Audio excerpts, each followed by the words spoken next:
ఉమ్మడి ప్రకాశం జిల్లాను మొంతా తుఫాన్ అతలాకుతలం చేసింది. తుఫాన్ ప్రభావంతో జిల్లా వ్యాప్తంగా వాగులు వంకలు పొంగిపొర్లుతున్నాయి. పలు చోట్ల భారీ వృక్షాలు నేలకు ఒరిగాయి. అప్రమత్తమైన ఎన్డీఆర్ఎఫ్, ఎస్డీఆర్ఎఫ్ సిబ్బంది ఎప్పటికప్పుడు క్లియర్ చేస్తున్నారు. పలు చోట్ల భారీ వర్షాల కారణంగా చెరువు కట్టలు తెగి గ్రామాల్లోకి వస్తున్నాయి. ముంపునకు గురైన ప్రాంతం నుంచి మా ప్రతినిధి శ్రీనివాస్ పూర్తి సమాచారాన్ని అందిస్తారు. ప్రభావం వల్ల ఉమ్మడి ప్రకాశం జిల్లా వ్యాప్తంగా అతలాకుతలం అవ్వటం జరిగింది. దీనిలో భాగంగానే నిన్న రాత్రి 17 సెంటీమీటర్ల వర్షం అనేది నమోదు అవ్వటం జరిగింది. దీనిలో ఒంగోలు మాత్రం చిగురుటాకులా వణికిందని చెప్పాలి. ఇక్కడ రాత్రి అతి వేగంతో గాలులతో సహా భారీ వర్షాలు రావటం, అలాగే ప్రస్తుతం మనం వెంకటేశ్వర కాలనీ, ఇలాగే జయప్రకాష్ కాలనీ కానీ అలాగే కొన్ని ప్రాంతాల్లో ఉన్నాం. అలాగే ఇది పాత హైవే, ఒంగోలుకు వచ్చే పాత హైవే అంటారు. ఒంగోలుకు రావాలంటే ప్రధాన రహదారిగా ఇదే ఉంటుంది. ఇలాంటి పరిస్థితుల్లో ఇక్కడ వాటర్ ఎలా ఉందో మనం చూస్తున్నాం.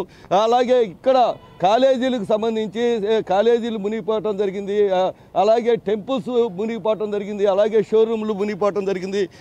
ఇలా ఇక్కడ ఈ ప్రాంతం అంతా చెరువుని తలపిస్తూ ఇక్కడ మరీ భయంకరమైన పరిస్థితి ఇక్కడే కనిపిస్తుందంటే జయప్రకాష్ కాలనీ కానీ వెంకటేశ్వర కాలనీ కానీ ఇలాంటి కాలనీల్లో పరిస్థితి ఎలా ఉంది అనేది తెలుసుకోవాలి. ఈ వాటర్ రావడానికి కారణం కూడా అధికారులు తగు చర్యలు తీసుకుంటున్నప్పుడు ఈ వాటర్ రావడానికి కూడా కారణం ఈరోజు వర్షం తగ్గిపోయిన తర్వాత కొన్ని చోట్ల చెరువులు తెగటం వల్ల ఈ వాటర్ అనేది ఇక్కడికి చేరిందని చెప్పి స్థానికులు చెబుతున్నారు. ఇలాంటి పరిస్థితుల్లో స్థానికులు ఇబ్బందులకు గురి అవుతున్నారు. అధికారులు కూడా ఈ వాటర్ని ఎటు పంపించాలి అనే విధంగా వాళ్ళు ఇప్పటికే వచ్చి రంగంలో దిగి వాళ్ళ పరిధిలో వాళ్ళు అన్ని విధాలుగా చేయటం జరుగుతుంది. అలాగే ఇక్కడ మనం యంత్రాలుగా ఉపయోగించే జేసీపీలు కానీ ట్రైలర్స్ కానీ ఇవన్నీ రాత్రి ఇబ్బందులకు గురి అవుతున్న పరిస్థితుల్లో వాటిని ప్రజలకు ఎటువంటి ఇబ్బంది కలగకుండా తీసుకురావడానికి జేసీపీలు తీసుకురావడం జరిగింది.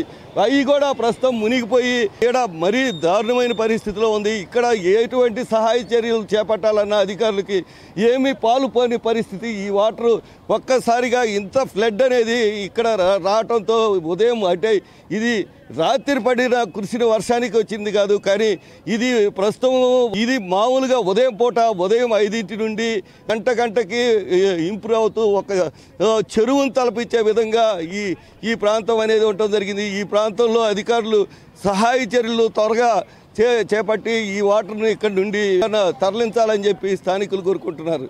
కెమెరామెన్ అనిల్తో శ్రీనివాస్, ప్రైమ్9 న్యూస్.